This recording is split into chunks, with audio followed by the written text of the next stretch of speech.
ऐसी और मजेदार कहानियों के लिए लाइक, सब्सक्राइब कीजिए और घंटी बजाना ना भूलिए। Thank you. सोनू। जी पापा। चल भाई, बहुत तेज धूप हो रही है, अब घर चलते हैं। अब नहीं हो रहा। मैंने आपसे कहा था कि आप रहने दो पापा, मैं कर लूंगा अकेले। हाँ, कहा तो था, पर तुझे अकेला कैसे करने दूं? इतना बड़ा खेत है, तैयार करने में समय तो लगेगा ना। हाँ वही तो मैं भी कह रहा हूँ पापा, आप घर जाओ, मैं करता हूँ। नहीं, तू भी साथ चल, रोटी वोटी खा लेते हैं, फिर शाम को आएंगे। पर पापा तब तक तो अंधेरा हो जाएगा। आप चलो ना, मैं आता हूँ। अरे जिद मत कर, चल मेरे साथ, आज की छुट्टी मान ले। अरे पापा, किसान की छुट्टी कभी नहीं होती। अरे मैंने कह दिया ना, तो हो गई आज छुट्टी, अब चल मेरे साथ। ये कहानी इन्हीं के छोटे से परिवार की है। किशन अपनी पत्नी गंगा, बेटे सोनू और बेटी मोना के साथ एक गांव में रहता था। गांव की आबादी ज्यादा नहीं थी, तो सभी के घर काफी दूर दूर बने हुए थे। खुद किशन का छोटा सा घर भी उसके बड़े से खेत के बीचों बीच बना हुआ था। फिर घर पहुंचकर आ गए दोनों, चलो आ जाओ, मैं खाना लगाती हूँ। वैसे खेत का काम पूरा हो गया। कहाँ माँ? पापा कहने लगे कि आज छुट्टी है, तो मुझे भी अपने साथ छुट्टी मनाने ले आए। छुट्टी? मतलब? अरे गंगा, बाहर निकल कर देखो, कितनी तेज धूप है। में से कोई बीमार पड़ गया तो और मुसीबत। अच्छा, मोना कहाँ गई? वो कुएं से पानी लेने गई है। पिताजी कितनी बार कहा है आपसे, एक नल लगवा लो ना। पहले माँ और अब बेचारी मोना कितनी दूर से पानी भर कर लाती है हमारे लिए। तो क्या हो गया बेटा, तुम दोनों भी तो कितनी मेहनत करते हो हमारे लिए। हाँ माँ, पर नल तो होना ही चाहिए ना। ठीक कह रहा है तू। अच्छा चल, इस बार की फसल बिक जाने दे, अब की बार सबसे पहले नल खुदवाऊंगा। किशन से वादा लेकर सोनू के चेहरे पर संतोष था और वो खाना खाने लगा। तभी खाना खाते हुए, अच्छा मैं क्या कह रही थी सोनू के बापू? हाँ बोलो ना गंगा। इसकी शादी वादी करनी है कि नहीं? हाँ करेंगे ना, खूब बढ़िया से करेंगे।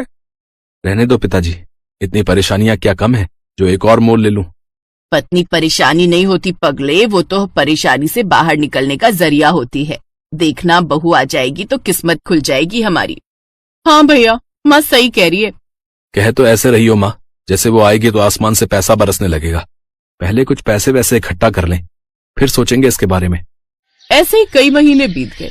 किशन की फसल पककर तैयार थी। इस बार किशन की अच्छी फसल हुई थी। फसल से किशन को अच्छे पैसे भी मिले थे, तो वादे के मुताबिक किशन ने सबसे पहले घर में एक हैंडपंप खुदवाया और फिर उसी शाम।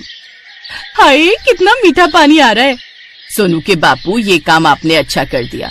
अब सुनो, इससे पहले कि कोई और बड़ा खर्चा आए, सोनू का ब्याह भी कर दो और उसके लिए कमरा भी बनवा दो।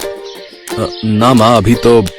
चुप कर, तूने कहा था ना कि पहले नल फिर बहू। ले, अब लग गया नल, अब तू कुछ नहीं बोलेगा। माँ की बात सुनकर सोनू चुप हो गया। फिर उस दिन से ही गंगा और किशन ने सोनू के लिए लड़की देखना शुरू कर दिया। और फिर क्या हुआ माँ, बात बनी? हाँ बन गई भाई, मुझे तो लड़की बहुत अच्छी लगी। राधिका नाम है उसका, पढ़ने लिखने में बहुत तेज है। पर क्या माँ? उसके बाबा की तबीयत सही नहीं रहती, माँ है नहीं, लेकिन मुझे तो बहुत अच्छी लगी। देखने में भी बड़ी प्यारी है। हाँ, और मुझे तो बहुत समझदार भी लगी। हम तो हाँ कर आए हैं, अब तो शादी की तैयारी करो भाई। कुछ दिनों के बाद सोनू की शादी राधिका से हो गई। राधिका ने ससुराल आते ही घर का सारा काम संभाल लिया। इस छोटे से परिवार में खुशियाँ ही खुशियाँ थी। फिर एक दिन, माँ जी, अपना गांव तो बहुत छोटा है, यहाँ तो कुछ ही घर दिखते हैं। हाँ बेटा, शुरू से ऐसा ही है ये गांव। राम राम सबसे है, लेकिन किसी से कोई ज्यादा मतलब रखता नहीं है। सब अपनी अपनी खेती करते हैं और खुश रहते हैं। माँ जी, हाईवे कहाँ को जाता है? दिल्ली की तरफ जाता है बिटिया। आप कभी गई हो दिल्ली? हाँ, एक बार तेरे बापू ले गए थे मेरे इलाज के लिए। बहुत चौड़ी सड़क है भाई, बस वाले ने सर भगा दी बस। इसका मतलब दिल्ली ज्यादा दूर नहीं है यहाँ से। हाँ, पर तू क्यों पूछ रही है? नहीं कुछ नहीं, बस ऐसे ही। गंगा समझ नहीं पा रही थी कि राधिका के मन में क्या खिचड़ी पक रही थी। ऐसे ही वक्त बीतता गया। फिर एक दिन किशन और सोनू सिर पकड़े बैठे थे, तभी राधिका चाय लेकर आई। क्या हुआ पापा, कोई परेशानी है क्या? हाँ बेटी, इस बार बड़ी विपत्ति आन पड़ी है। अब की बार बारिश बहुत कम हुई है, सारी फसल सूखने लगी है। बेचारा सोनू नल से बाल्टी भर भर कर फसल सींच रहा है।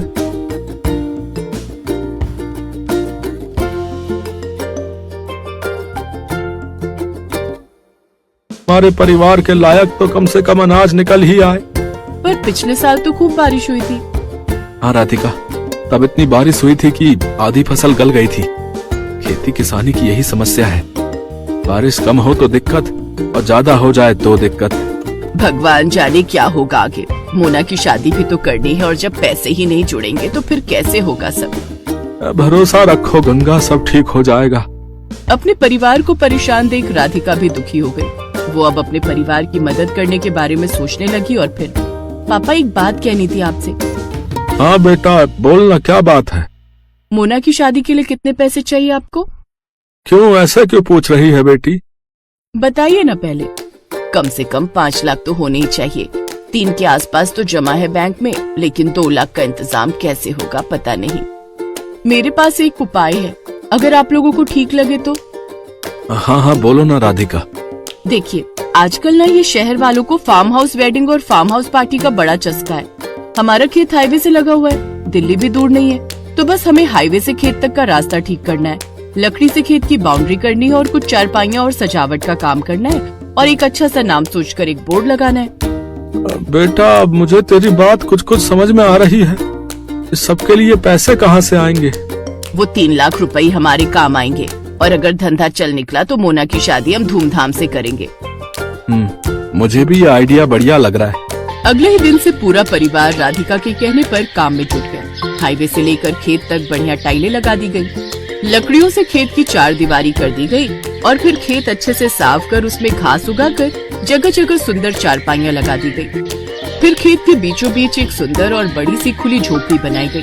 पूरे परिवार ने जमकर मेहनत की। फिर अगले ही दिन हेलो, मेरा नाम राहुल है, मैं दिल्ली से आया हूँ। ये रिजॉर्ट पहली बार देखा। क्या परसों शाम के लिए स्पेस अवेलेबल है? हाँ जी बिल्कुल। क्या फंक्शन है? मेरे बेटे का बर्थडे है। केटरिंग मैं खुद देख लूंगा, बस मुझे ये जगह अच्छी लगी। मेरा बजट 20,000 का है। बोलिए आपको चलेगा? जी हाँ बिल्कुल। Thank you so much. ये लीजिए 10,000 रुपए एडवांस। राधिका का प्लान काम कर रहा था। 2 दिन बाद राहुल ने अपने बच्चे का बर्थडे खूब अच्छे से मनाया। राधिका और उसके परिवार ने पूरे खेत को गुब्बारों और रोशनी से सजाया था। ऐसे धीरे धीरे लोगों को गंगा के रिजॉर्ट के बारे में पता चलता गया और लोग आते गए। अब तो राधिका और उसके परिवार को काम से फुर्सत नहीं थी। फिर ठीक 2 साल बाद, भैया खाना जल्दी लगाओ, बारात आने वाली है। जी मैडम, अभी लगाता हूँ। ओहो, मोना तैयार हुई कि नहीं? मोना मोना आ जाओ भाई। देख रही है राधिका अपनी ननद को? हाँ माँ, परी से कम नहीं लग रही है। सब आपकी वजह से है भाभी, मेरी नहीं हमारी वजह से। और सुनो, अपने पहले बच्चे के पहले बर्थडे के लिए अभी से बुकिंग कर लो इस रिजॉर्ट की। क्या पता तब ये स्पेस खाली हो या ना हो।